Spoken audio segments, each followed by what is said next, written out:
Hello, this is my final video and outline. I just want to say thank you for an amazing term. I learned a lot in your class, and I'm very, very grateful. Um, which brings us to our first question. Um, in the DCS framework, what are the elements included in the environmental category? So the environmental category is the first and most broad aspect within a communicative setting. And within this broad aspect, there are four categories, and that's the goal in the environment, demands of the physical environment, like what's happening around, um, the interactions between personnel and clientele, as well as the specific terminology used within that environment. So I think the environmental aspect is the first um, demand category for a reason because it sets the stage for the next categories to follow. And the next one is interpersonal aspects. Um, and I think this is going to the next question. I think that analysis and understanding of the physical environment is so fundamental. It's so, so crucial um, because it establishes a base level of how to conduct oneself within that environment. So if I was an interpreter and for whatever reason had no idea how a library functioned, um, and I started acting very loud or casual and not really restricting my behavior given that setting, it would cause some issues. It would definitely cause some raised eyebrows or some shushing. So I think knowing the environment, it answers the who, the where, and the why, which are the vital pieces of context within any situation. It's basically like a social cue for interpreters to kind of pick up on. So knowing the environment and understanding the environment as a whole is kind of the first stepping stone into producing successful communication facilitation. Yeah.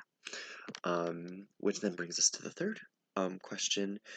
What ideas or assignments during this class did I feel would help me the most within this profession in my future interpreting work? Um, I believe that all of the observations that I've conducted would be very, very helpful to my career because as an interpreter, we have to kind of assess the environment. And I've been doing observations within a lot of my other classes as well. And same, same ideas and same takeaway. Kind of, kind of training my brain to look at the environment I'm currently in and listing notable features, what's happening, what is being said, all kind of um, function as a tool to kind of help me. Um, so yeah, I think observations and also the institutional ethnography, um, that was a great kind of visual representation. I have an educational psychology major, and I foresee in my future being within a school system of sorts and kind of seeing the interconnections between job titles and positions um, and an employee's function and how it's directly linked to either subordinating positions and superior positions. So it's that was really insightful too. So and then the last question, um, how has my perspective on the field of interpreting changed over the course of the term?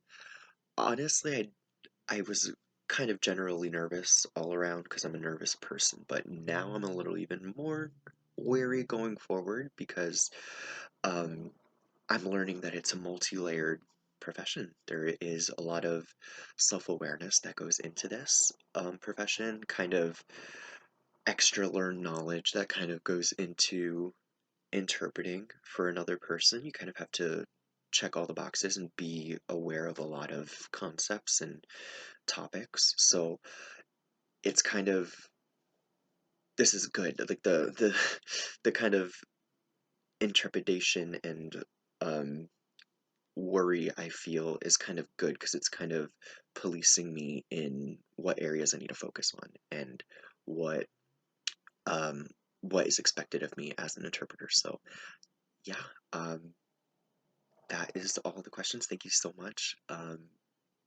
Bye.